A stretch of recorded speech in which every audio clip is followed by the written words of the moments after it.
Isn't life grand? Dystopia is calling once again. Hey there, it's Theo from Geeky Gamer Guy. This video I'll be reviewing the Euphoria expansion, Euphoria Ignorance is Bliss from Stonemaier Games. Bring on the new recruits! Euphoria isn't gonna run itself. Let's get started.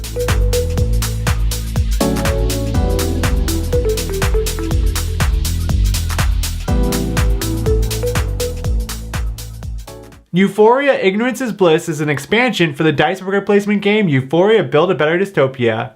It now pumps up the player count with a solo mode, making it a 1 to 6 player game. Ooh! The gameplay is essentially the same as the original game, but with an all new set of recruits, as well as a bizarre market board to be used for artifacts. It also further refines the game with stickers to place on and modify the tunnels of each faction. Now in future games, regardless of using the expansion or not, the miner is placed on a starting position based on player count. As for the new recruits, they are a brand new set to be used independently of the recruits of the base game. Think of this like the Rhine Valley expansion used for viticulture, completely replacing the recruits. All the 4 factions are still present, but there's now a 5th type of recruit, factionless.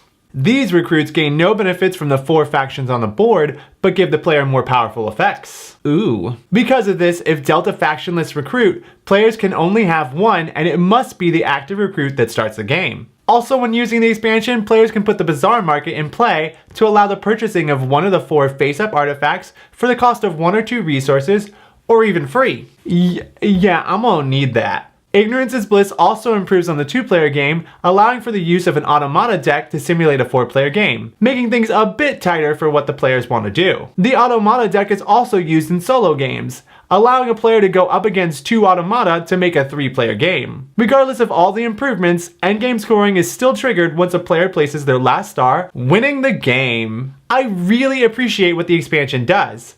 It beefs up the already nice amount of variety with even more awesome stuff. Gotta love that. The new markets and recruits really freshen things up, especially if you played a lot of the base set. These new recruits really liven up play and open up for more strategies. Let's not forget the new factionless recruits that seem overpowered but are well balanced with the other factions because a player can never have more than one and has no way to gain benefits from the faction spaces. Some recruits also tie in great with the Bazaar artifact market board. Now the luck of the draw when it comes to artifacts is way less because players can now plan a bit more around which artifacts are available. Now I know that some people get worrisome about replacing the cards instead of adding them, but I appreciate that Stonemaier has created a deck that works beautifully together. It further refines Euphoria into a sleek and sexy design. Ooh, so sexy. I also really appreciate they've continued to polish the gameplay, like having the miners start at different spots according to player count.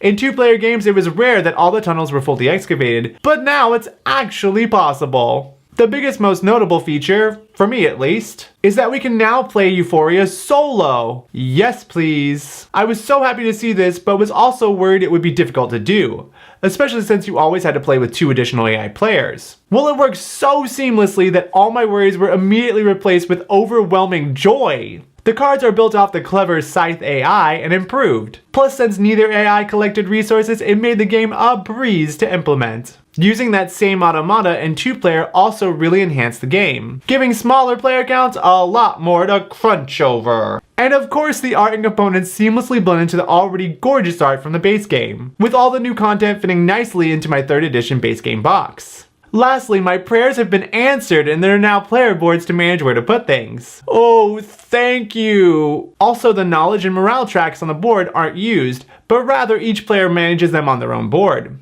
Both functional and organized. Love. Now, just because I appreciate everything the expansion offers, doesn't mean I drank the Kool-Aid in this dystopia. While I'm really crazy for the Bazaar board, it can only be used with the recruits and markets of the expansion. So if you decided to use the base set, it can't be in play. I really wish they can find a way to use it in all games because it's such a nice improvement. Also, since there is no need to reach over to the tracks on the board, it would have been nice to use the spots for something else, like even placing the Bazaar board over it. In its current size, it wouldn't work, but I'd rather have a way to utilize the empty space. Lastly, while the automata deck is pretty clear about what each AI does, in the first game it's easy to forget what a certain symbol does in addition to the action. Plus, certain conditions on whether the AI retrieves all dice or leaves one was a bit hard to remember as there is no symbol or indication on the card itself. It'll come easy in second nature by the end of the first game though. To me, I consider this an essential expansion for Euphoria, as it has put even more polish and shine into the game without a lot of added rules. So if you want to breathe new life and improve Euphoria with some real nice tweaks,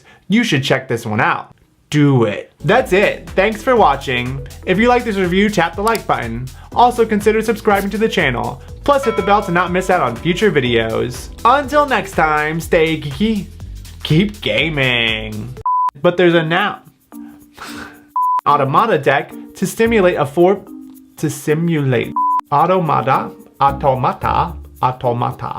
Tying great. Yeah.